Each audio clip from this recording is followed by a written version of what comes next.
Maybe you have insurance, maybe you don't.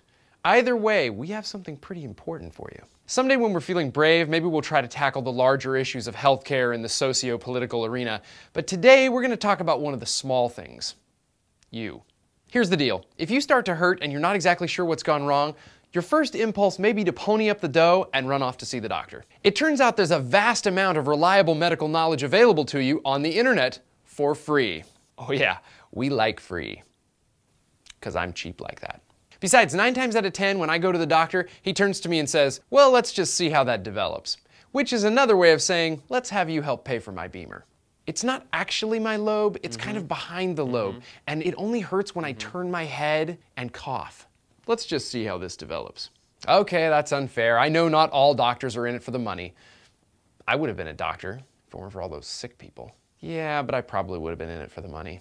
But you have to ask yourself, do you really need a doctor? I mean, especially for the little stuff. If you can figure out what's wrong with you, why not cut out the middleman? No, it's too risky, because if you go to the doctor, they might scan you and they might find cancer and you might die if you didn't go to the doctor. Yes, you only sprained your ankle, but it could be fatal.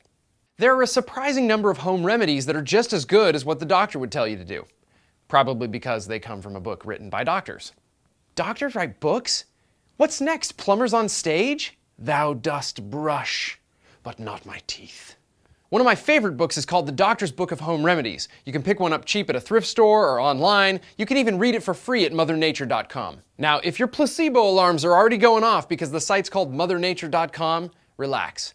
This book comes highly recommended by medical experts like me and him and people who wrote it, who are doctors. Doctors that obviously don't care about making any money because they wrote all their doctoring secrets in an easy-to-read book. That was a waste of 8 years of medical school. I guess I can see why you'd write a book, though. You could still make a little money, and you wouldn't have to be around sick people. For those of you who still think we've gone off the deep end, when we talk about self-diagnosis, we're not talking about figuring out whether or not you need surgery.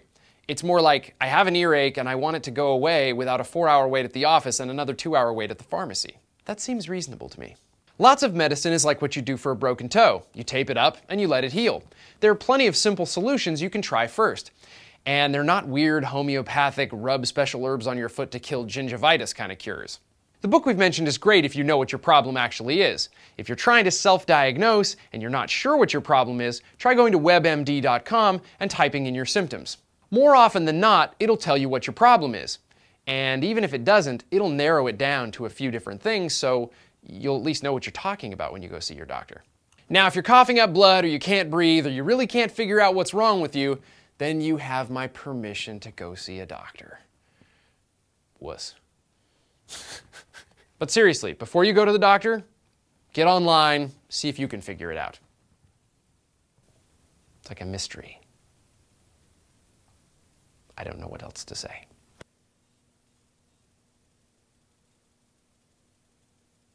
Doctors are your friends, not evil, greedy extortionists in a broken healthcare system designed to suck you dry.